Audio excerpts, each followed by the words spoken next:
Welcome to Brave. Be inspired by the best leaders of Southeast Asia tech. Build the future, learn from our past, and stay human in between. I'm Jeremy Au, a VC, founder, and father.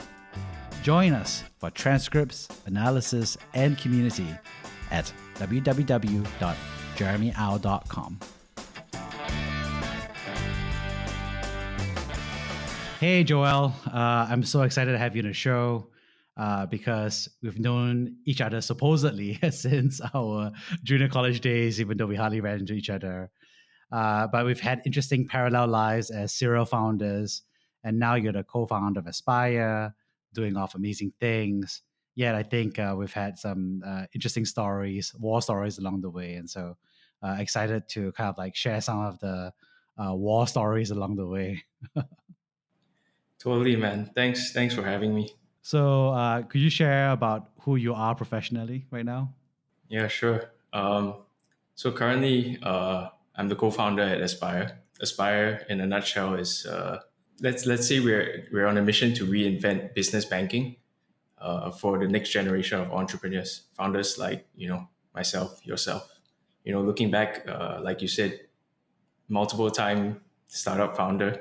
Lots. I mean, that's pretty much defined my professional life as it is today, much like yours. And lots of learnings along the way. And what's interesting is that we got to understand, like, how did you first enter entrepreneurship, right? Because you and I, we were, you were doing rugby, you were in arts in JC. I was in doing judo, and I was doing bio, chem, econ, math. So supposedly, medicine faculty, whatever the hell that was called in JC, right? And then I went off to do the university and management consulting track. And then you eventually ended up working and becoming the founder of Haystack. But how did you, become an entrepreneur along the way? Yeah. Yeah, totally. It's it's funny, right? When you look back, I don't know which side sort of defined me more as a person, right? It's definitely a very sporty go-getter side of me. There's also a very sort of arts-driven side of me, creative side, and I guess I never saw them really as conflicting. I pursued a degree in communication studies actually, during which actually at some point, I actually got really into film and at some point had this, vision even of becoming a director of sorts, right?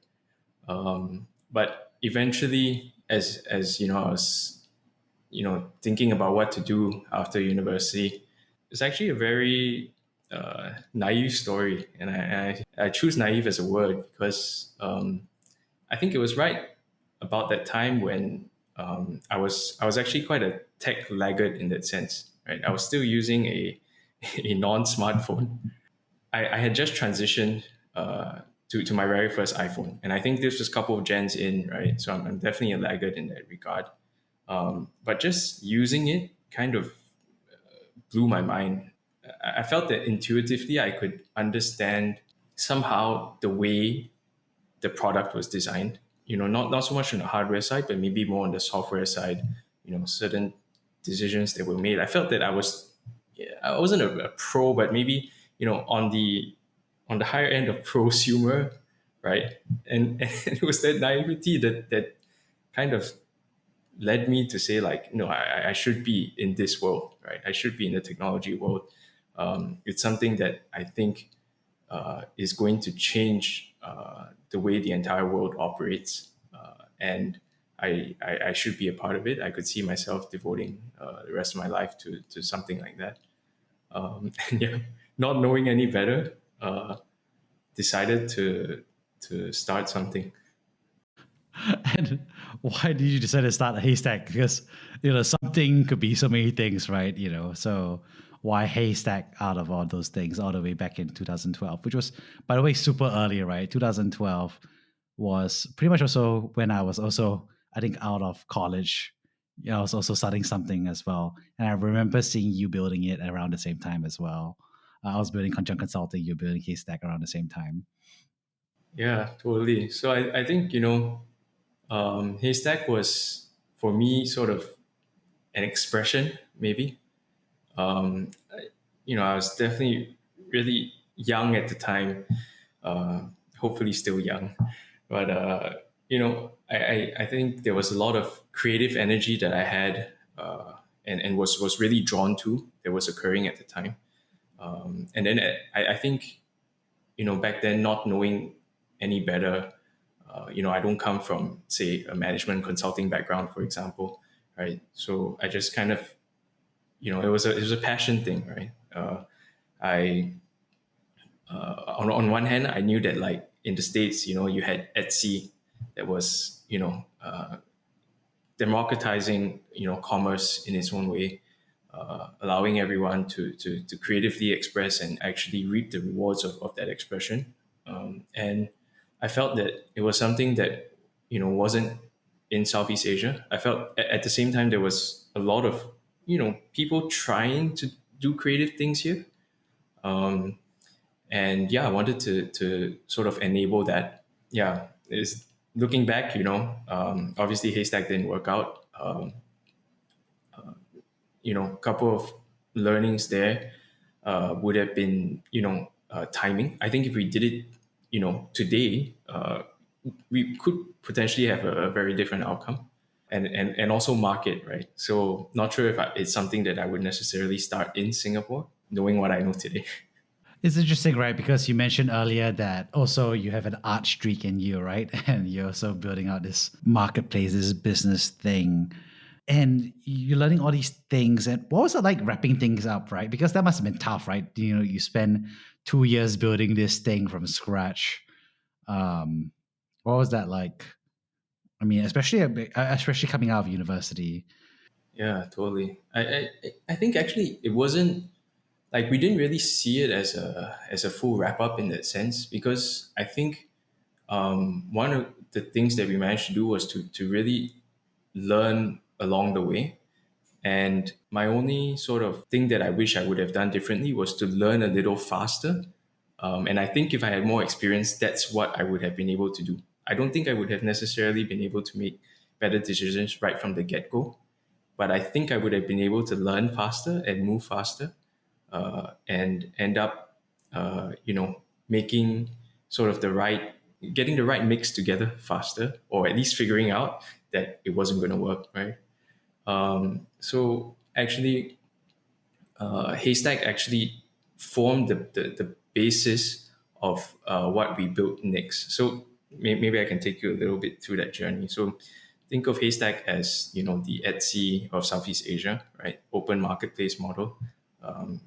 Not unfortunately not executed well, but that was what we were trying to achieve. And when we realized that we had a real challenge to onboard a lot of merchants at the time, we realized that we needed to solve, a bigger problem, right? And the problem wasn't access to these merchants, because these merchants were able to build out their own user base, their own community, their own following.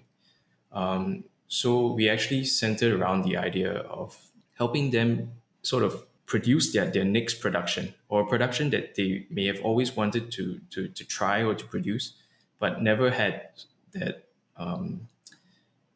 never had the validation enough, right? To say, hey, I'm going to take this gamble. I'm going to put, 50, 100K up front to go through with production, right?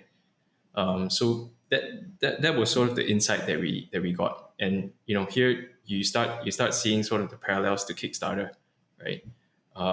Which is kind of what we ended up building, right? Serving that same group of users that we had acquired, but and again, with a little bit of naivety, we took a twist on the crowdfunding model, right? So we had this, grand idea at the time that if you were to produce more units, your unit cost would drop, right? And therefore, you should be able to pass that cost saving to the consumer who supported you in the first place. And in return, that should drive some sort of virality, some sort of conversation that they should, try to, bring in a larger group and drive down that price together, right? obviously, looking back, lots of number one, production costs are just one part of your costs, right? And secondly, is that cost saving necessarily significant enough to really drive that virality? But for what it was back at the time, it was still actually fairly successful, and that was the last iteration that we had of Haystack. We actually ran quite a few successful campaigns for the artists, the makers, and designers back then. But realized quickly once that was seemed to work, we realized quickly that the market size was just not going to be large enough. Unfortunately, yeah, at sort of that consumer level of production, Southeast Asia just doesn't have a robust enough economy for that to take off, right? So that was when we decided that Haystack wouldn't work. Obviously, you know, lots of there definitely the topic of, let's say, figuring out how you move on between the founders. So we did have a bit of I think two guys had dropped off at that point, right? And then I was going to try to run it solo next. But I took that learning and then said, okay, we have a model that kind of works, but the market isn't right for it. Why not let's focus on the consumers instead of you know continuing to serve just the creators who we very passionately wanted to support, but business wise, didn't really quite have that case for it. Wow. Thanks for sharing that. And what was that like? Obviously, you're just kind of like going through all of that learning, right? Kind of like step by step, learning by learning, milestone by milestone. Uh, what was that feeling like?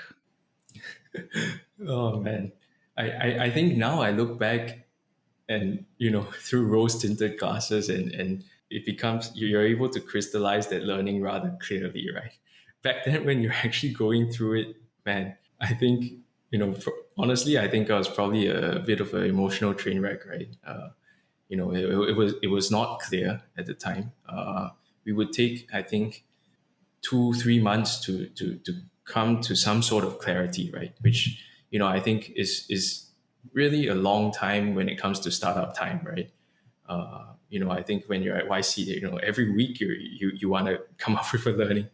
Uh, yeah, but not knowing any better at the time, I yeah, aside from the sort of ups and downs and really trying to figure out, what are we trying to learn at all? I think the early days were messy, to say the least. And it's always messy, right? Because there you are, and you've kind of gone through these two giant iterations, right? Of these companies, right? In that sense, or these teams as well. And you mentioned as well, like the team also is fluctuating, right? That the co-founders are moving around, the team is moving around.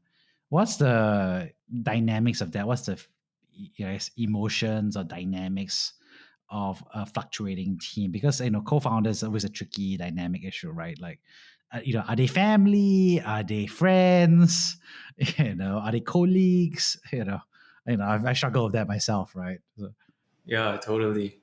I think that fluctuation, the only thing I can say about that is maybe that the fluctuation doesn't change, and I guess for me, yeah, definitely there's that question, like you say, is our co-founders family or friends or colleagues? So there's that level of dynamic, but I think as as I've sort of transitioned, and maybe speaking now from my experience that's freshest in my head at Aspire, right?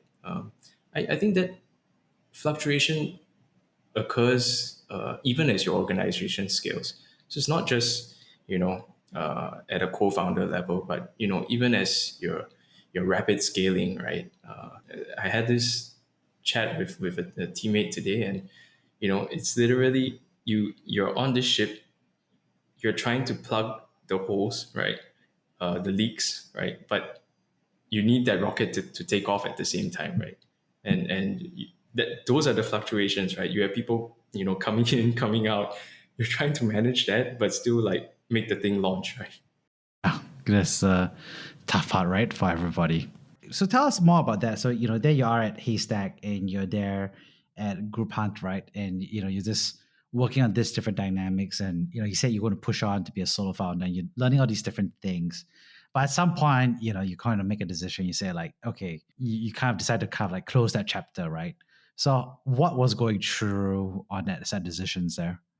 Oh yeah, totally. So actually, Group Hunt was actually, I think by its own measure of success, it was a bootstrapped, self-sustaining business. So we had built it to that level. I think we eventually, had a small team of about seven. We managed to find a really solid growth loop, right? It was largely a SEO loop that was working for us, and yeah, I think for me maybe the biggest decision came when along the way I ran that for about 3 years after that, I think, Groupon, to get it to that scale. And during that time, got married, had a kid, big life changes, and then asked myself, hey, do I really see myself continuing to do this for the next 5 years? And that was just kind of out of the blue, right? One day you just ask yourself that question, and when I realized it, that was when I kind of started taking steps to kind of exit and think about what to do next. But by all measures, I think yeah, Groupon actually reached yeah, ramen profitability, right? Let's say. Yeah. And yeah, so go on. So there you are, and you're wrapping up, and then you make a set of decisions, right? So how did that go from there to Aspire? There was definitely a short period of soul searching that followed. I didn't really know what I wanted to do. I knew that I wanted to find something that had real impact. I think that was what I was searching for. So honestly, I think I had a good 6 months there, just trying to think of what to do next. And in the meantime, took a couple of consulting gigs, a couple of startups, right? And it was I was maybe even living the 4 hour Tim Ferriss life for a while, and then I got bored of that very quickly. I realized that was not for me. And then yeah, my passion for impact kind of only grew because of that. Started having a couple of conversations, with folks. Yeah, I think the scene is very small, so you get linked up quite easily. And then, yeah, one day, somehow got linked up and ended up chatting with, Andrea, who's now my co-founder, and Joe as well. And yeah, I still remember quite vividly. It was like a Friday evening. I went in thinking we'd have a 1 hour chat. Ended up being 4 hours. I missed my dinner appointment, and then on Monday I was at the office. Yeah, I guess just chatting about the opportunity, and frankly, I knew that fintech was kind of a high potential space at the time, but I knew nothing about it.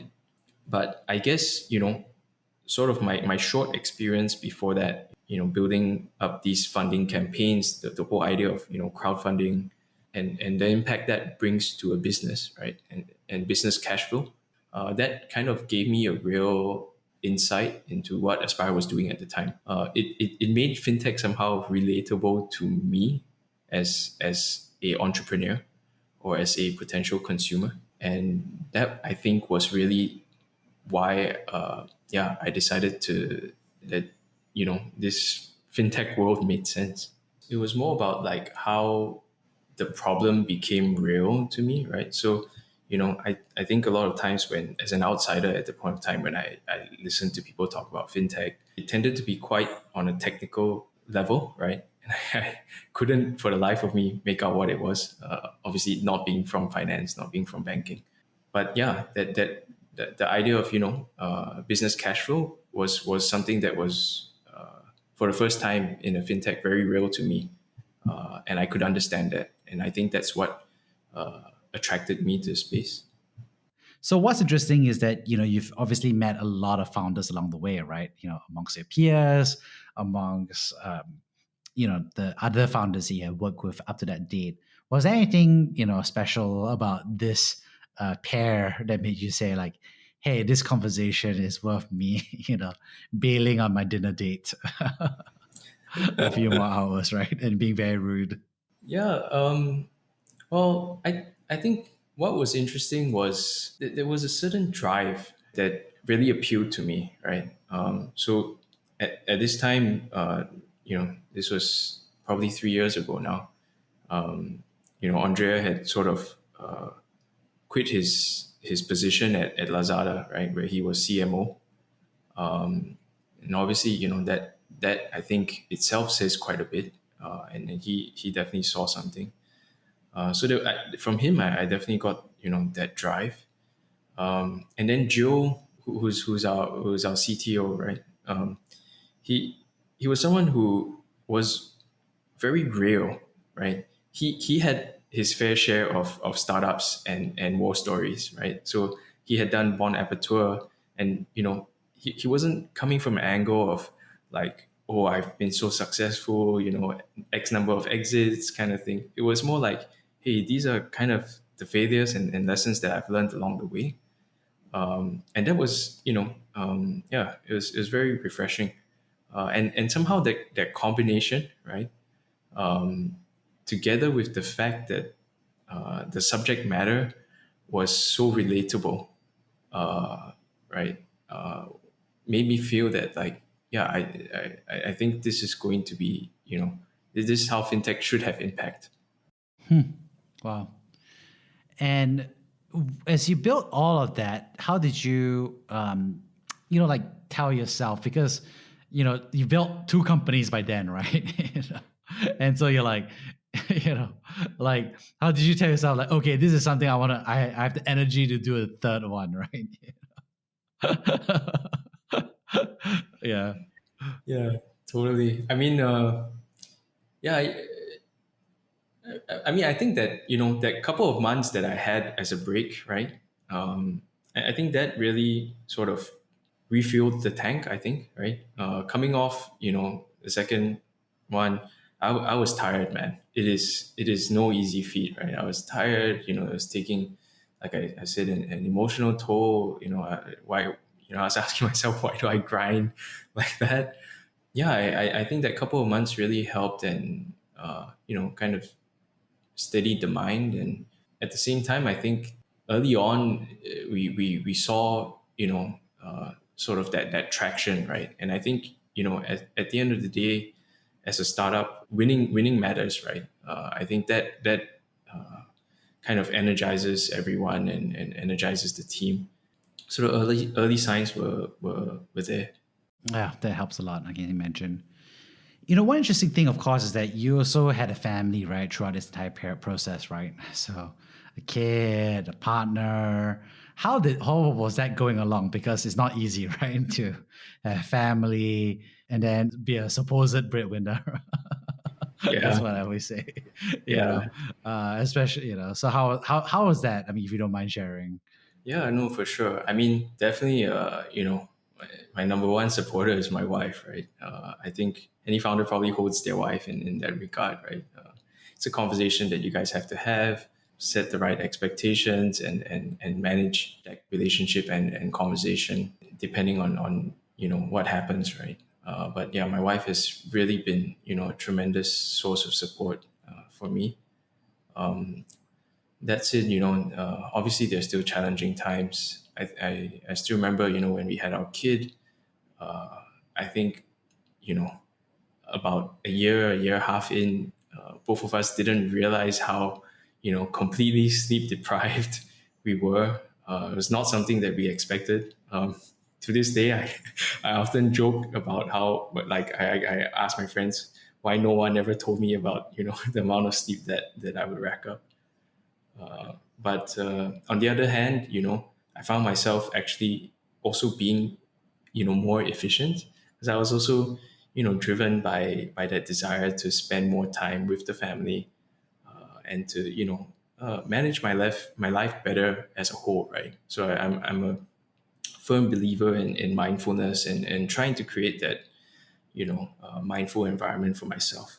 Still a student here, still got long ways to go. Sometimes I still get completely consumed by work, but yeah, mindfulness is something that I constantly try to remind myself to try to reach. Yeah, recently I went for a good walk with another founder, and he was reminding me about a challenge that I had because we were discussing it. Was just like the question about like financial security, right? Like that conversation between the two partners, right, of the household, especially in the context of family, right? And he was struggling with it, and and it reminded me of my conversations with my partner, do you think you have any advice on how a founder should talk with their husband or wife about the context that they're building something which may or may not work? I mean, it's like 90% chance of failure, especially in the early stage. Yeah, So how does that work? How do you have that conversation, right? yeah. For me, I think it's really about truth and objectiveness, right? When I was thinking about the topic, I also read up about the topic at the time, because it's something that every founder goes through, I think. And a couple of tips that I had learned along the way was, being clear about what are the lines, right? What are the goal lines? What are the timelines? What that means, and committing to that, and assessing that, in periodic checks, right? I think those were maybe some of the more practical, useful tips that I had gathered. Let's talk about timelines, right? Because there's a lot of promises, right? I feel like as a founder, I was always making promises to my wife, right? It's like, okay, like I just need to, if I do this, ship out this product, like, get more customers, then we'll break even. And then, things will turn around. And then, no, okay, it didn't work out. So we're just going to ship it out one more time. I don't know. At least that's my recollection, I think.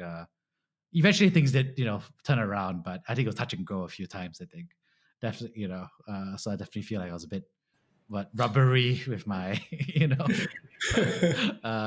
talking about, right, with my timeline. I gotta say, rubber bandy about my timeline. Yeah, no, that's definitely a tough one. I can identify with that for sure. Uh, I definitely felt it a few times. Yeah, the rubber band was there. But yeah, my wife, like, yeah, like you say, that, like, I really look at her as a partner, right? Partner at home. And it's not, I involve her in a lot of the big decisions that I have to make, right? And she's a completely different field, but we both sort of are able to spar, right? And that's been really helpful. Yeah. Yeah, definitely. I think similar for my wife is being in a different field and being able to be a good, independent, fair partner, I think. And it's been good to sometimes be able to talk to her and, just talk about, people stuff and, be able to get a independent point of view has been nice. Although sometimes she does sometimes tell me, like, Jeremy says to stop bringing work back home. I just don't want to talk about your company Yeah. anymore. Can we just talk about TV or Yeah. movies or, the news? Yeah. Totally. That's something I've also learned over time. But these days, I see the upside in that as well, right? Like that whole thing about mindfulness that I shared earlier. Like, I think it's something that I've really realized the benefit of, right? If you're stuck in something 24/7, you don't see the wood for the trees. And I think it's really important to be able to do that. Obviously, to be able to say that's even a luxurious statement in itself. Yeah. So you mentioned mindfulness a few times as something that you care about and that you're thoughtful about. So how did that get started for you? When did you realize that was something important to be intentional about? I think it was probably sometime towards the end of my second startup group hunt. I think, I was going through, lots of emotional highs and lows. And, as a founder, you can go through a couple of those trials in a 24-hour cycle, right? It's really no joke. And yeah, I think it was around that time when I realized like, hey, this is not productive, right? I'm not making any better decisions, stressing myself out unnecessarily, and thinking about things that I potentially can't change for long periods of time. And often it's when you don't think about it where you find a solution. And that just kind of started building up. And yeah, it's something that I've taken with me since, and constantly remind myself about these days. And it's something that I think even in with COVID and the pandemic, it's extremely important as well, right? How do you practice that mindfulness now in terms of, you know, maybe like your aspirational versus like actual routine, I guess, what does that actual routine look like to you? Yeah, couple of things I can think of, right? I mean, at Aspire, we run a fully remote team right now, ever since COVID hit, right? It doesn't matter where you work, what time zone you work. And, we're huge on ownership as culture, and the idea that you're the owner for that particular part of the business, and we trust you get it done. However you get it done, right?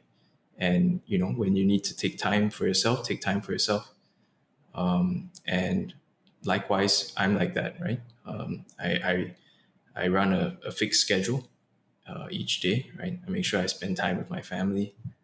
I make sure I carve out time to exercise, something I didn't do before for a long time.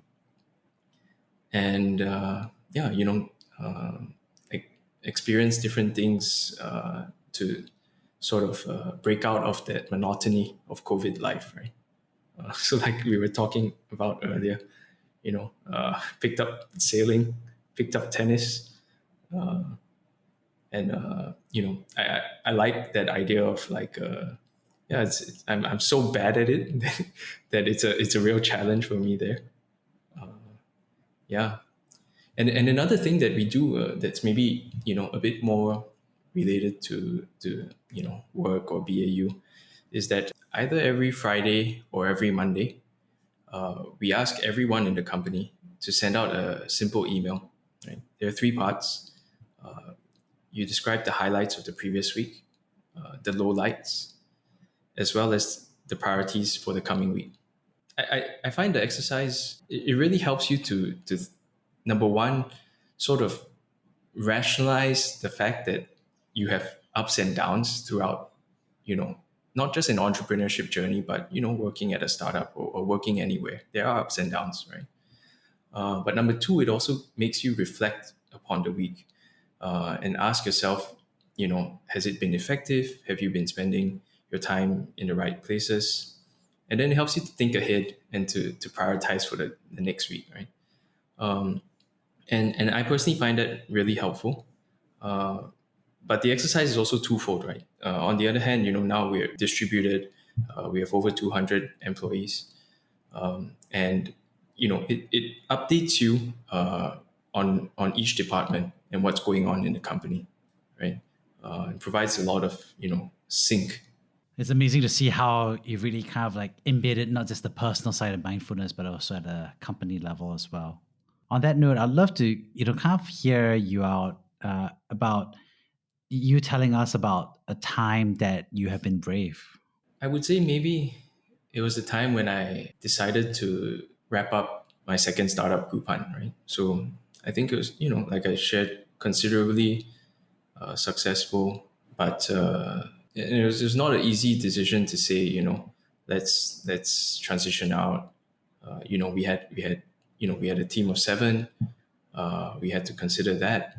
There was, let's say, no real reason that we had to do it, but I think looking back, and it was a very scary decision at the time, right? I didn't know what I was going to do next. I had no plans. I knew I wanted to figure some things out. And obviously, with the seven, we helped them transition, etc.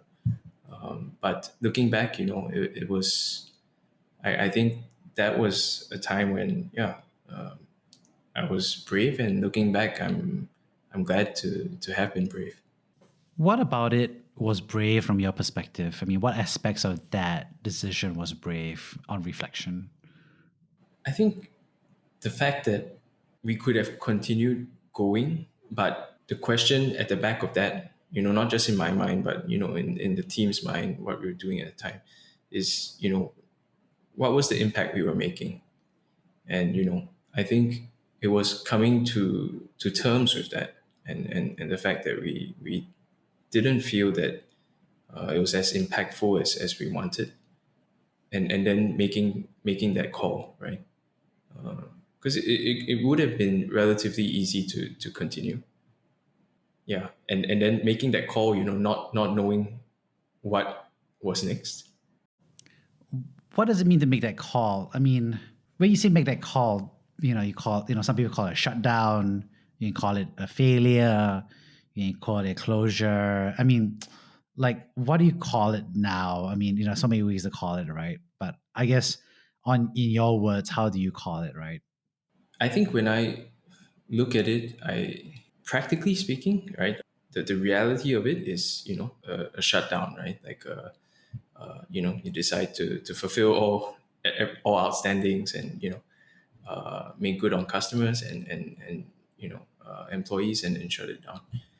But if I were to if you ask me to choose a word, it's a learning. Why do you choose that word? I guess that's how I see it, right?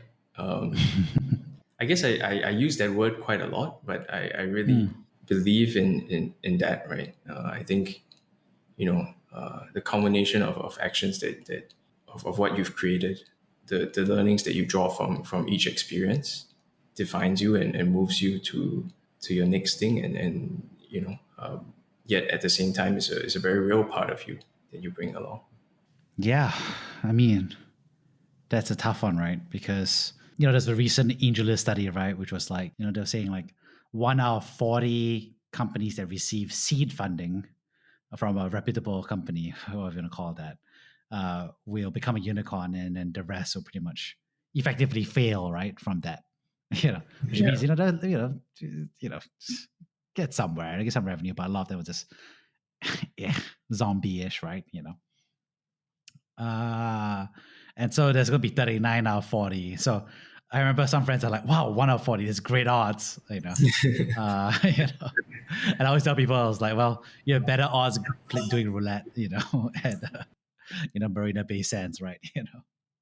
There are less numbers on a wheel than 40, right? So there's actually a lot of founders who are going to be in that same position as you, right? Which is like, they're going to have they're going to be in that, limbo zone, right?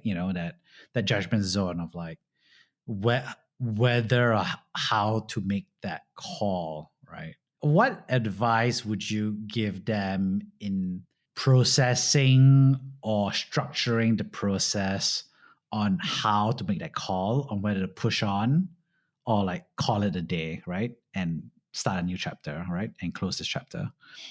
Yeah, no, it's a great question. And yeah, that is, I mean, you're a VC, right? You would know that. But it's true, right? And I think maybe the only interesting point that I would say to that is, I think there's also a firm belief that, if you're a multiple time founder, that stat changes. And I think that's really boils down to like experience and learnings, right? And when you do it again, you don't do it the same way. So I don't know if I have a great answer to how to think about when it's time to make that call, because sometimes you don't know, right? Sometimes it's very clear and black and white. Those are the easy ones to make, right? Nothing's working out. Those are the easy ones to make. I think this particular decision was really hard because it wasn't so clear. And I can only speak from a personal point of view here, as to maybe quite a few of those reasons were personal, or like decisions that we as a team kind of came up with eventually, and that was fine and right by us.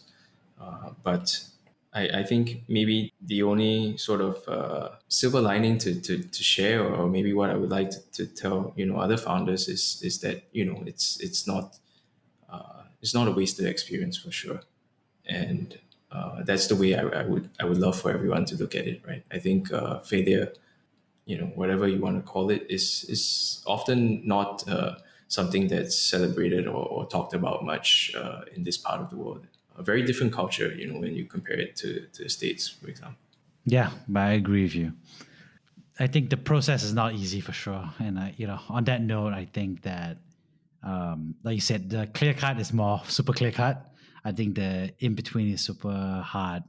I do think I think what you're right to say is that I think the most important part of the process is to remember that it's not a binary between, like, the only way is to succeed and failure is equals zero, right? Because actually at the end of the failure of this thing is that you actually walk out with that experience and learning and the potential to build something new, right? That's actually quite a new chapter, right? That can actually reset the whole process altogether. Yeah. The chance to build something new, right? So it's success with this venture or the chance to succeed in something new, right? That's the choice at the end of the day. Awesome. Well, on that note, I'd love to paraphrase by summarizing the three big themes I got from this discussion. The first, of course, is thank you so much for sharing all the lessons you had as a serial founder, all the way from, I guess, rugby artistic junior college days to artistic marketplace days, to group buy marketplace days, to where you are at Aspire. Just lots of learnings about what you learn, your rate of learning, but also I love what you talked about, which is like that dynamic between how in retrospect everything is very crystallized in terms of lessons versus at a time very long drawn out ways to learn those things. And I love that self-awareness because I think it helps remind people, like you and I can boil it down into a 1 hour conversation. And yeah, it's because we are looking on it backwards rather than living it at that time. The second is thank you so much for sharing what I call like the relational mindfulness. I love all the advice you gave on how to discuss with your partner and how to be thinking about family commitments, and how to be thoughtful in conversations with founders and your own role, and also how to structure mindfulness into the company as well, as a form of practice in the workplace, and as well as your own personal practice of mindfulness as well. Especially because you're aware of how, like you said, there are multiple emotional throws in the same hour as a founder, which is, I think, the most succinct and diplomatic way of describing the founder life. And thank you also for very nicely kind of sharing. I think what's it like to make that call to shut down a company is the straightforward way of saying it. But it's not necessarily a choice between choosing to fail, but actually a choice of choosing push on versus the choice to choose to build something new. And Joel, thank you so much for being brave and choosing to build something new twice, and being where you are today. And I cannot help but continue to wish you much bravery and the best of luck in continuing to push this. And I'm sure that you continue to push new ventures and new initiatives into the future. And thank you so much for sharing your journey, Joel. Thanks so much, man, Jeremy. It was a pleasure catching up. Thank you for listening to Brave. If you enjoyed this podcast, please share this episode with friends and colleagues. Sign up at www.jeremyau.com to discuss this episode with other community members in our forum. Stay well and stay brave.